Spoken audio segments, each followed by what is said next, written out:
That Freddie Johnson at that show at the Fraser talked about how one nostril was only working I know, at a time. He's just fantastic. He is something else, man.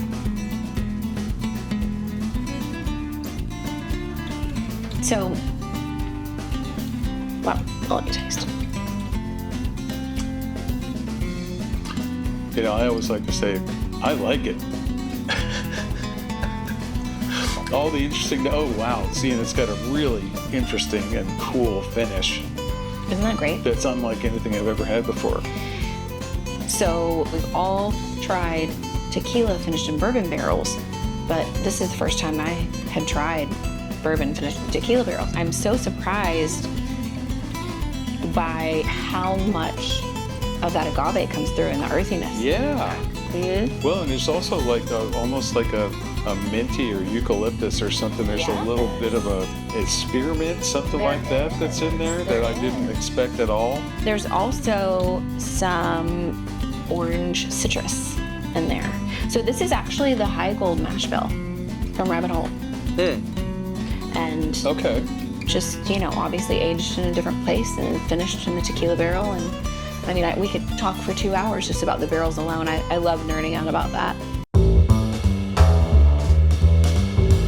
I'm so excited. Let's nose this one, then see what we got. The double oak, you haven't tried this, right? No, I haven't tried any of these. Well, I've tried the Elijah Craig Dettlings. No, I was waiting for you. I wanted to do, you know, I love that. wanted to taste it at the same time. I mean, look at me smelling it like it. I know this like the back of my hand now.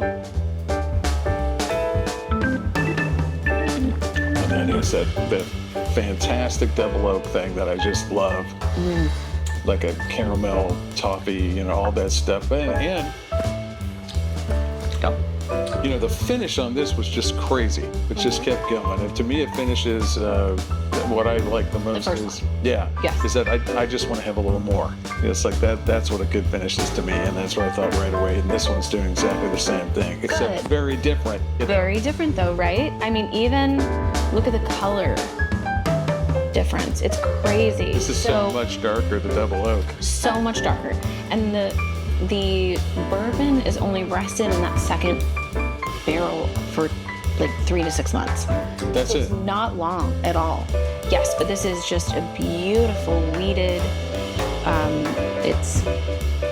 you know, again, that double oak. And then all of our barrels come from Kelvin. Well, we went to Kelvin in my documentary, Bourbon Kentucky. And Oh, so cool, yeah. I met those guys and I saw the fire and we shot all that and everything. I had forgotten that. It was fantastic and it was thrilling. We do a traditional fire bend where we heat the barrel up over pots of oak fires and we wet the barrel down. So we're trying to get the wood hot and wet enough that we can bend it without breaking the wood, and also that it can learn its new shape once it's bent. Once the barrel's bent, we put it over some more small oak pots and we get a toast on the inside of the barrel. And that toast layer is crucial for whiskey. It's going to be adding the flavor. Once we've got the toast level, we'll let the barrel ignite and char it. And that char layer is also crucial. It acts as kind of a charcoal filter, so it will, some of the impurities and less desirable flavors will be removed by that char. You really do taste the toast. You do. You do. The toast of the wood is really, that is an identifiable note in there. That is fantastic. I don't think I've ever had a weeded double oak. So that's a really cool thing. Yeah, I don't think any of the other double oaks are weeded. I think they're all straight bourbon. There's that soft wheat feel, and 107 proof is like right on the money for me. Me too. That's the antique Weller and the Bakers. Those are that 107 is just like really, really, really nice. Isn't that great? And now, yeah. And like you said, going back to it, now that we've had a sip, you go back and it's just like you pick up even more. All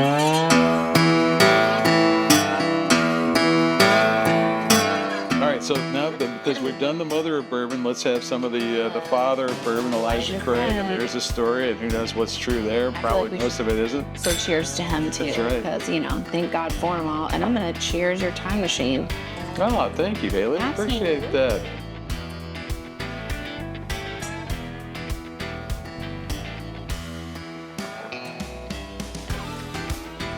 Talk about a caramel bomb. It is.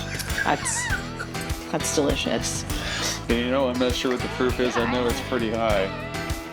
Can you read that? It's barrel proof, but Yeah, 122.3. yeah, okay, so it's significant. So I've obviously had Elijah Craig, but given that this is a single barrel, haven't had this one, and it's really, really delicious. And I believe that's from Old Town Liquors. I'm pretty sure that's where I got that one from.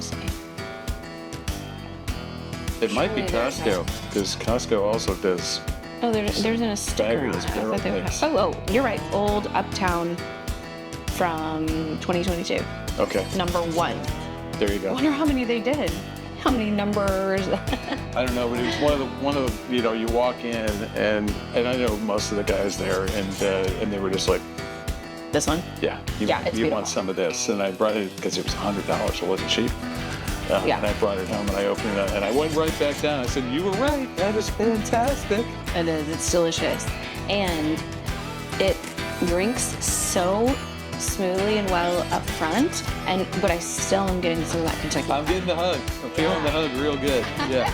It's like a butterfly opening its wings. Get some of Yeah, that. feels really, really nice. It does. But it doesn't feel that way going down. You know, you don't have that burn. No, that's what I'm going. saying. Yeah, You don't. and there's It doesn't. been no burn in anything Like that we've had so far. 22. No. And what'd you tell me that Mary Dowling? What is it?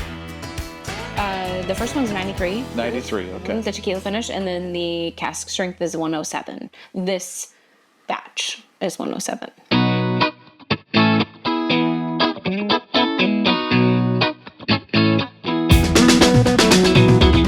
This also came from Old Town down the street. Okay.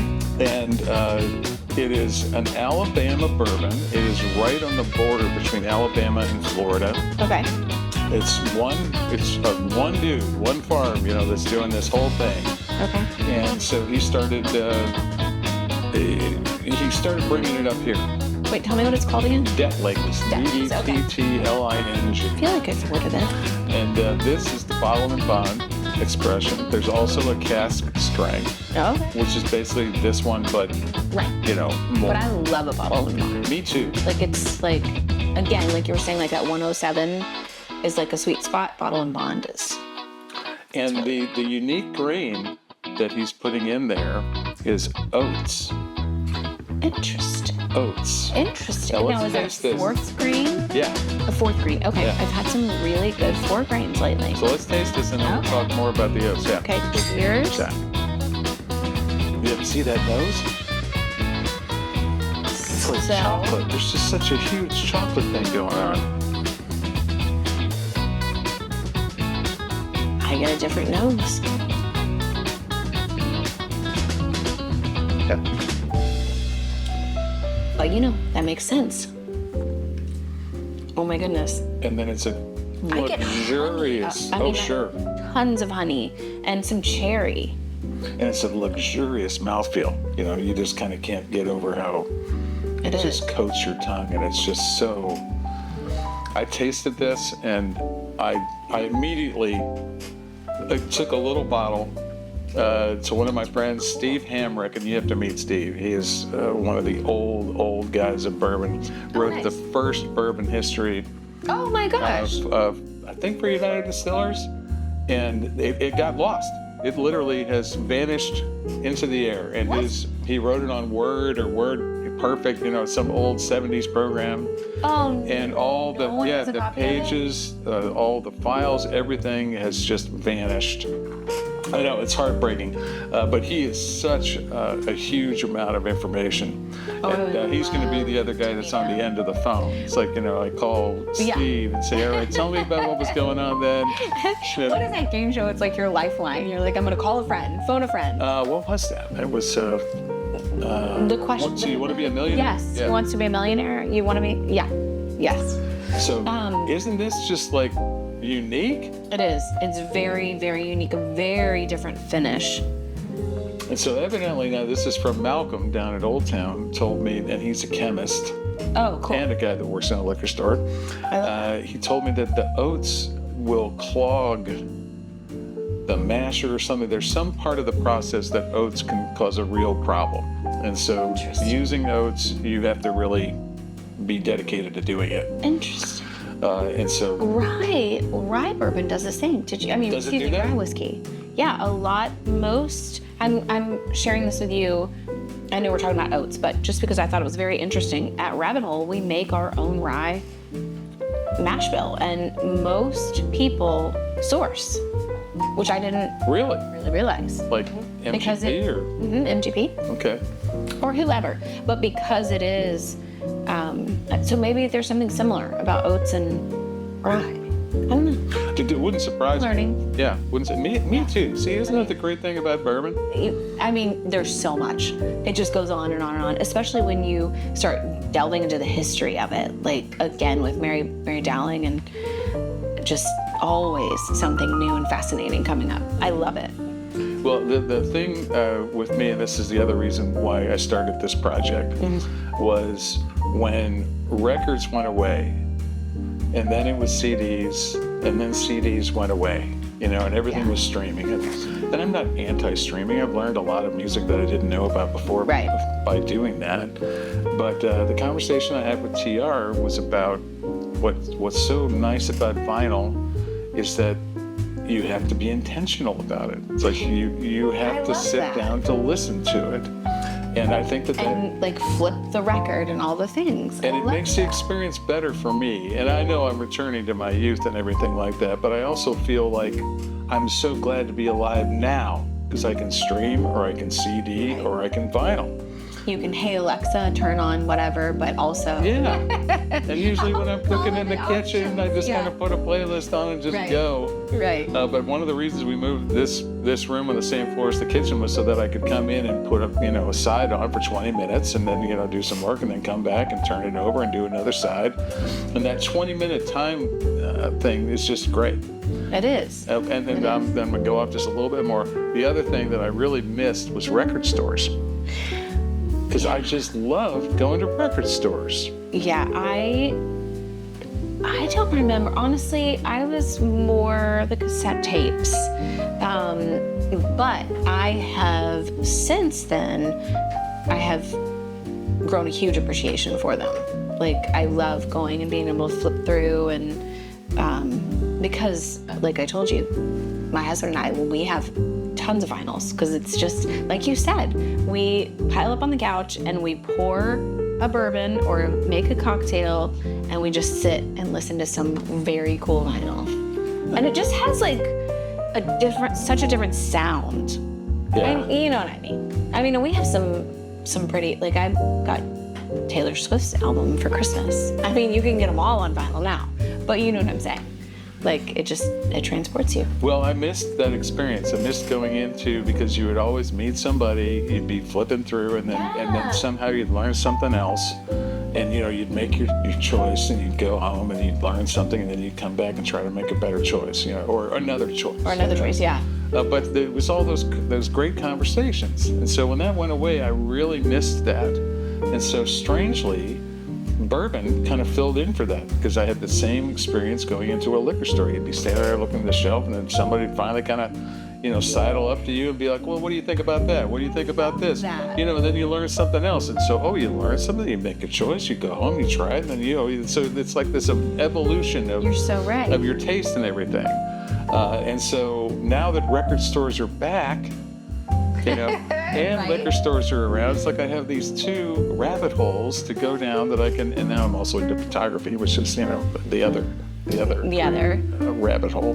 Right. And this nifty thing going back and forth and everything. But you're totally right in saying that bourbon is like, I hadn't made the correlation, but that is so true. Every time I go in and ask about a new bourbon, someone there, whether it's someone that works in the store or is shopping, has an opinion or, an idea, and it's so fun. It sparks conversations. And you collect them and all the things. And then when you have friends over, it's the same. Like, oh, instead of listen to my new vinyl, look at this new bourbon that I got this week. It's so funny. I love that you made that connection. And an artist that I met at a record store said, yeah, the thing about I tell everyone I'm doing the bourbon vinyl time machine, and so he's like, that's so cool, man, because bourbon and vinyl both just slow things down. It's like it gets you to a place to just have a greater appreciation for being alive. And I'm like, that's why I'm doing this project.